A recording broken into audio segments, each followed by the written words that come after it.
Teddy was immersed in impenetrable darkness. He allowed himself to be lulled by the void. No little girl to save, no enemies to fight. Finally, he could rest. So what was that nagging sense of discomfort which was becoming more and more intense? Could the thought of having abandoned Alicia cause as much pain as being pierced by a needle? A porcelain doll was tending to his wounds. As he was looking around in confusion, the witch cat hovered. He shivered. Was this the end? The cat reassured Teddy that nobody meant him any harm. But the time had come to clarify. To clarify what? That the demons he had killed were Alicia's dream guardians, the defenders of her inner realm. But how could the guardians have taken on such monstrous forms? The cat explained everything. Alicia's subconscious was reacting violently in order to protect her, like an immune system attacking a virus. And this virus had a name: Lighty. So that sneaky little bug had been trying to worm herself into Alicia's subconscious to corrupt her. But why had Lighty chosen him to carry out her evil plan? The answer was simple. He was the strongest and the bravest of Alicia's guardians. Was he really one of the guardians? How could he have forgotten? When Alicia had abandoned him in the chest, a crack of weakness had opened in his soul, giving Lighty the opportunity to put her wicked plan into action. She had wiped a vital part of his memory with a spell, causing him to forget his true role and his power. The frightful fairy had tricked him, turning Alicia's most stalwart defender into a ruthless weapon to attack her with. The defeat of each monster had nourished Lighty's magical powers, allowing her to grow stronger and stronger. Teddy was aghast. So that was why the witch cat seemed to have always known him while he couldn't remember anything. He had forgotten that she had once been his most trusted ally in protecting Alicia. He had forgotten that the cat was a unique creature that resided in the deepest part of the girl's subconscious. The cat was her limbic system, her superego, the supreme entity that defended her unconscious self, and as such, her powers could only be fully manifested in the furthest reaches of Alicia's dreams. The witch cat could only look on, helplessly from afar, as events unfolded in the rest of Alicia's dream world. At first, the cat was enraged as she watched Teddy assault Alicia's dreams, but she knew that mere words would not be enough to convince him of Lighty's true nature. She decided to try provoking him, mocking his beloved mistress, hoping that his anger would reawaken his memory and rekindle his powers. Unfortunately, things didn't go according to plan. The cat was thus forced to play a more subtle game, lurking in the shadows, waiting for Lighty to reveal her true nature. Each time the witch cat met Teddy, she had absorbed as much of his power as possible in order to heal the wounded guardians. The fog in the bear's head was slowly clearing. He still had a lot of unanswered questions, but his anger at Lighty's betrayal and his determination to save Alicia awakened a strength that had lain dormant for too long. A burning fire, ancient, powerful, and reassuring, enveloped him. Teddy had become more savage, a feral creature. To fight a nightmare, you have to become one yourself, he finally understood. The time had come. The witch cat sent him back to the world of dreams, but nothing was as he remembered. Hey, Lightbulb! How much did you eat while I was away? You? How can you still be alive? I have absolutely no intention of getting killed without destroying you first. Do your worst.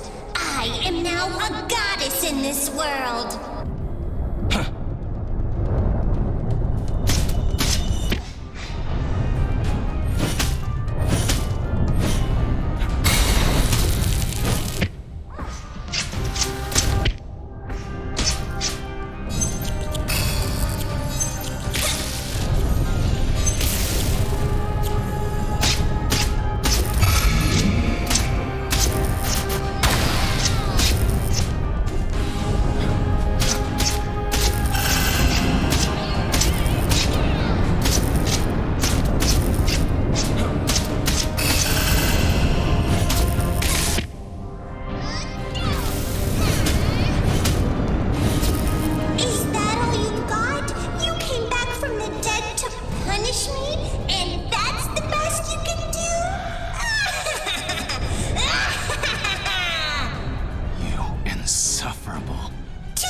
for cheering me up with that laughably feeble attempt, I'll finish you off in one blast. Let me give you a taste of all the magic I stole from you. Don't you dare taint my magic with your filthy mitts, you revolting creature. Only those who have proved themselves worthy are entitled to use my power. Our enemy is far more powerful than we are, brave knight. All I can offer you is one small chance that you didn't have before. That's all I need. Well, Lightbulb, ready for round 2?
You call yourself a goddess. Shut up, insolent bear! Your light was supposed to protect and reassure Alicia. Instead, it was hiding your true nature. How dare you judge me? Have you seen yourself in the mirror recently, you monster? My appearance reflects exactly what I am. A furious bear who's going to kill you. There's still time to see the error of your ways. It doesn't have to end like this.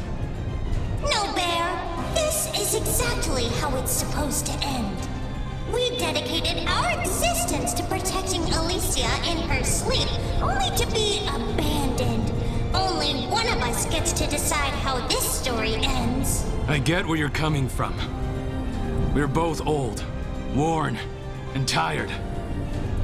But just because our energy has faded, that doesn't give us the right to absorb hers. It's too late for noble words now, Bear. Let's settle this once and for all.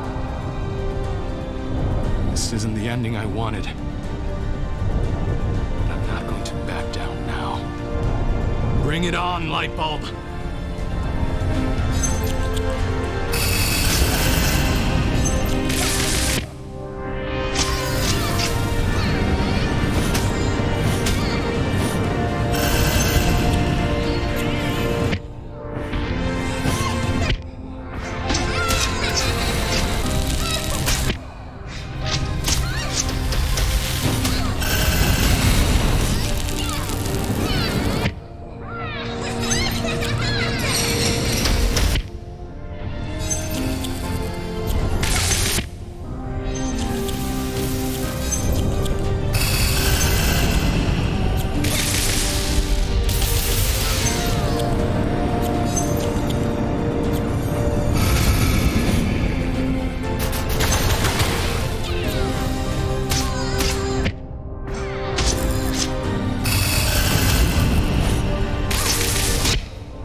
dear bear. I'm so proud of you. Alicia is safe. You did it! Yes, by a whisker. My hero. I didn't do anything that special. I just turned off the light. Well, when you put it like that... Nonsense. His deeds will inspire ballads for years to come. It was a hard-fought victory. Let him have a little peace. Rest now, Teddy. You've been a very good bear. The nightmare was finally over.